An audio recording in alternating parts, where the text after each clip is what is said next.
Who's going to want you with your stretch marks and scars? Did you say that? Yes, I did. I'm gonna add. Last week, Seth called his mother-in-law and said all this fighting was her fault. Now, Irma is the mother-in-law for Seth, threatened that she'll never see her grandsons again. Then during a breakup, Jessica ran to her mother's house to get away. Seth followed her and, according to Irma, caused a drunken scene. Is this just a constant thing? It's at least once a week. I get attacked, or I get ugly looks or name calls, and just all kinds of stuff happens. And you did get attacked. Yeah. Take a look. Irma lunged at me, and it took her brother and Jessica to try to hold her back. She was waving her arms around, trying to hit him and grab him. She went after him with the intention of hurting him. I was holding my son, trying to put him in the car seat for us to leave. And while I was doing that, her mother was screaming profanity at me in Spanish. She was saying just about every bad name you could think of. There's really no telling if he would have dropped the baby. I couldn't believe what I was seeing. It really made my jaw drop. Her emotions were just off the charts. I'm not afraid to confront him, especially when he does disrespect me. I get so angry that I literally want to go over there and just slap him. Well, it gets worse. Seth and Irma say their worst confrontation was the day Jessica gave birth. Their war actually began, you were just in the delivery room getting ready to do this, right? It was about 30 minutes before I actually had my so son. you two get in a fight over her? You're on opposite sides of the bed? Yeah, so you're I was literally in the In the middle. middle. Well, let's take a look. Everything changed the day that I delivered my first son, Deacon. Before the delivery, Jessica and I had decided as a family that we wanted to be in the room together, just us. As Jessica was going into labor, and her mom started yelling at me from across the bed. You're such an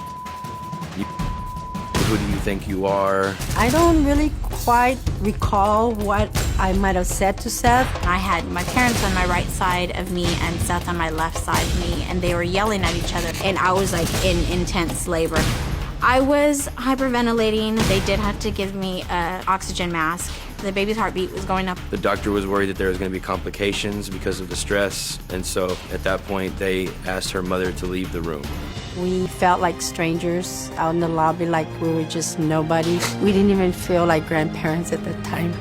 I do feel that Jessica's mom ruined the birth of my first son. Okay. Irma, You know, Dr. Phil, I see that, and the argument in the birthing room was when the doctor turned around and asked, because I was not in there arguing, the doctor asked who is going to be in the delivery room. And that's what he said. And Seth answered. And that's when he said, just me and Jessica, which really surprised me because I really thought that they were going to let me do this. We had already brought it up before. it's not your call. I know it's not my call, Dr. At that Phil. time, at that moment, what you need to do is make a 180 and leave the room. And I you did. don't run your own agenda while your daughter is having a baby. Come on. Now, that is the ultimate of selfishness. I'm just telling you the truth. When it comes to my daughter, Jessica, I can be a royal. I'm very, very protective. And because of Seth's ups and downs, we continue to be concerned with Jessica and the boys. I would describe Irma as a very power-driven, controlling mother. If you go against Jessica's mother, it's like going against God.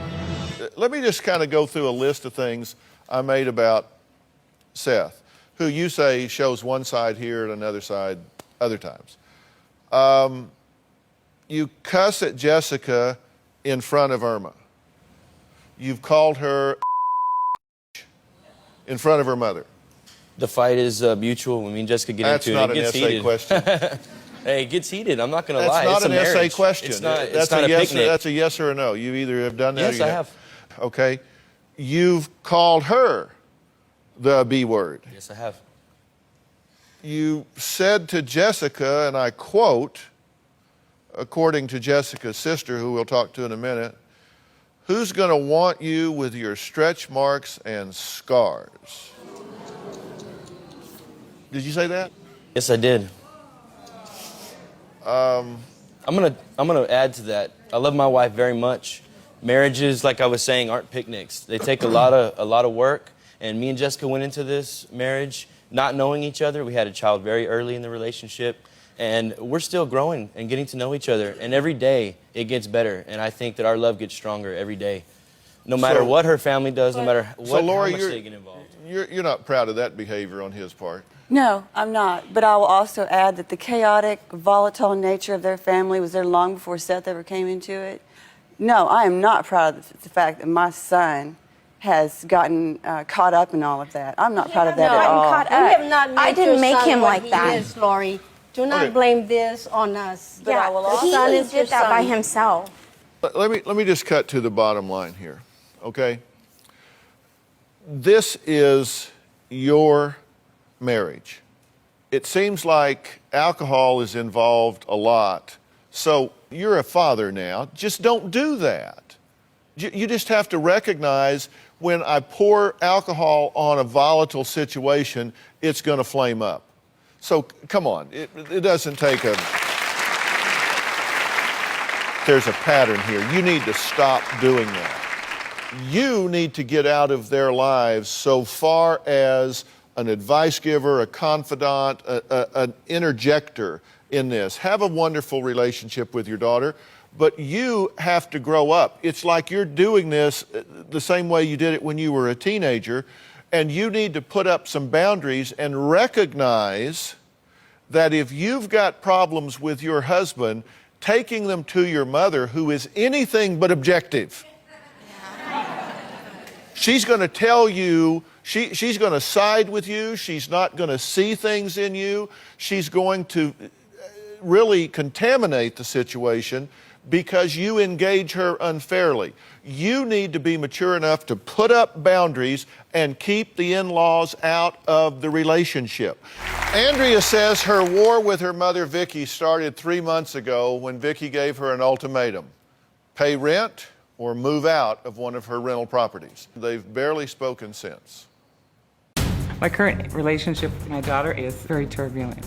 Andrea has a sense of entitlement. I feel justified that we didn't pay rent. We put a lot of work into that house.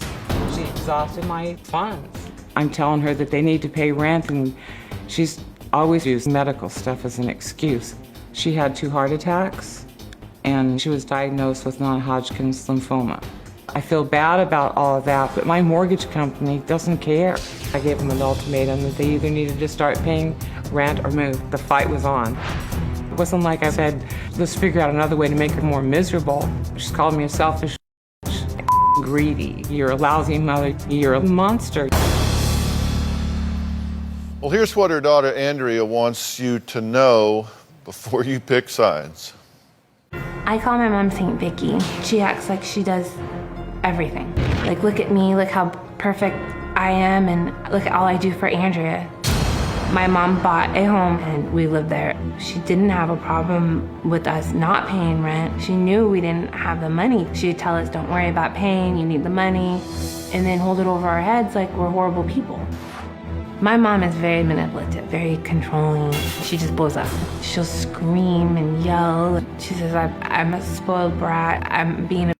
She's called me white trash. My mother made the ultimatum I needed to move out or pay her rent.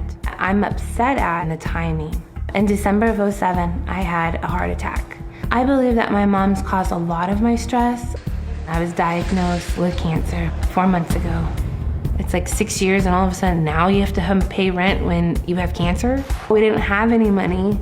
I had $60 in my bank account. How could we give her rent? All she cares about is the money. I'm not even as important as her house. I'm grateful. I'm extremely grateful because she's given us a lot, but I felt really betrayed by her. She didn't realize how much I lose by having cancer, so I've lost my whole life. And she just doesn't even see how that hurt me.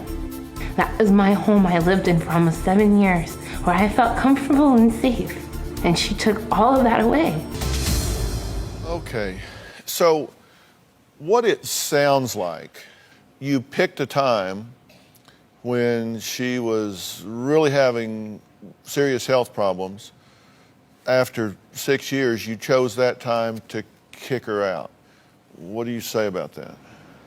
That's not the truth, and she knows that's not the truth. I've been telling her all along. She moved out a year ago. No, you kicked me out a year ago. Because you had a boyfriend and you're running around town with him. Mom, you know that's not even true. That is true, Andrea. So you kicked me out because you didn't like my lifestyle? Yes, and I told you exactly then I was not. The reason why you lived in that house with those grandkids was because of the kids. You know, it's like you had Melody, and that's what was started with. And then you decided to have another baby and bring him into the family. And we had a big argument that Christmas. So don't say that I just started. Because of you. What's your question for me? Should I keep her in my life? No. That's what I was thinking. No, it's not working for you. No. You've either got to redefine the relationship or you've got to protect yourself. You've had 2 heart attacks. You're fighting cancer. You're just finishing chemo.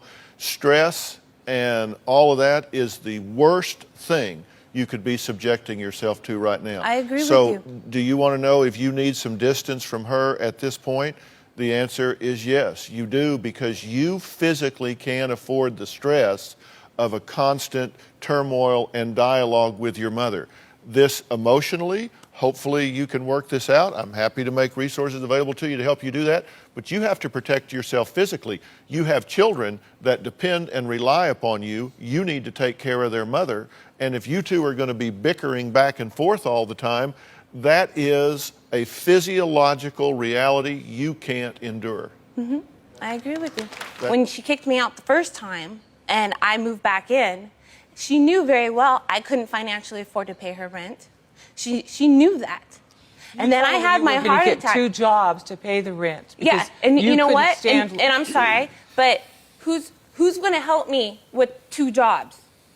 I don't have anybody else to help me. He works a 40-hour day. You promised, and Simon wasn't supposed to move back in. And then I had a heart attack, what, a month later?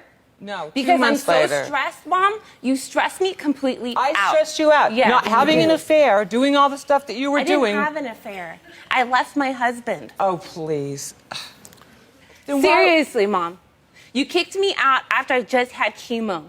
I couldn't even get out of bed. I didn't kick you out, Andrea. I gave you a choice. I said you can come and move in with me, or you can pay rent. And I said we would pay rent, and that wasn't good enough. Simon was living there. Simon makes $50,000 a year. Mm-hmm. He can pay rent. And I said we would pay rent, and that but wasn't no, even good enough. You want to buy trailers? You want to buy that you use? You want to buy? And you went on vacation with us almost every weekend. Oh, yeah. I know, every weekend. I went on 4 trips. 4, really? Yeah, 2 one summer and 2 the next summer. 2 weekends. Oh, yeah. She told me she was going to sell one of her cars to help take care of me. I didn't ask her. I've never asked her. Have I? Have I seriously asked you, Mom, to do any of this? Have I? No, not at all. I've just handed it over. I forced you to live there. Okay, let me... No, this is like ridiculous. Seriously. Seriously, this is ridiculous. I haven't done anything to you. Nothing. I didn't do anything to you other than say you needed to pay rent and Simon... And we have, Mom. We have paid rent. We have paid rent, Mom, and we put money into the house. Okay, what do you want? I want her out of my life. And I don't think that that's unfair of me to say that she shouldn't be around my children. Okay, well, you are an adult, and you have complete control over who you have relationships with and who you don't. So the good news is you want something that you have the ability to choose and create. And this isn't working.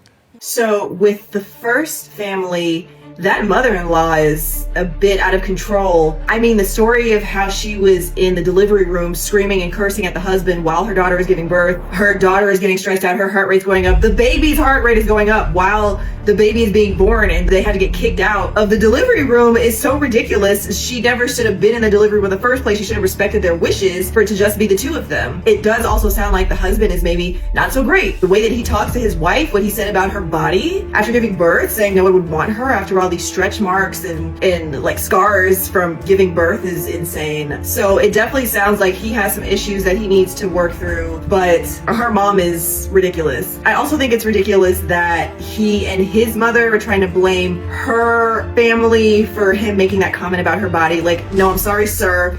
You did that all on your own. That was your choice. Be a man, own up to it. In the second story, as I was watching it, I kept going back and forth with, I guess whose side I was on, because I was very unsure about things. But at the end of the day, it does seem like her mom kicked her out after she just got cancer and was undergoing chemo treatment. After she had had multiple heart attacks, that seems very cruel and heartless. I understand if the mom is saying, like, I can't afford this, but there must be some better way to go about it. It also seemed like the mom was very, like, unsympathetic or empathetic about the fact that her daughter has had multiple heart attacks and is fighting cancer. That was just very odd to me. Like, there was no compassion or empathy coming from the mom. I got no feelings of love, just like bitterness and resentment. But I guess the resolution to that would be going no contact. It sounds like that's what the daughter wants to do. But what did you guys think about this? What did you think about the first story? Did you think that the mother-in-law is ridiculous? I did. Did you think that the husband is also ridiculous? I did. What did you think about the second story? Do you think that the mother has the right to kick her daughter out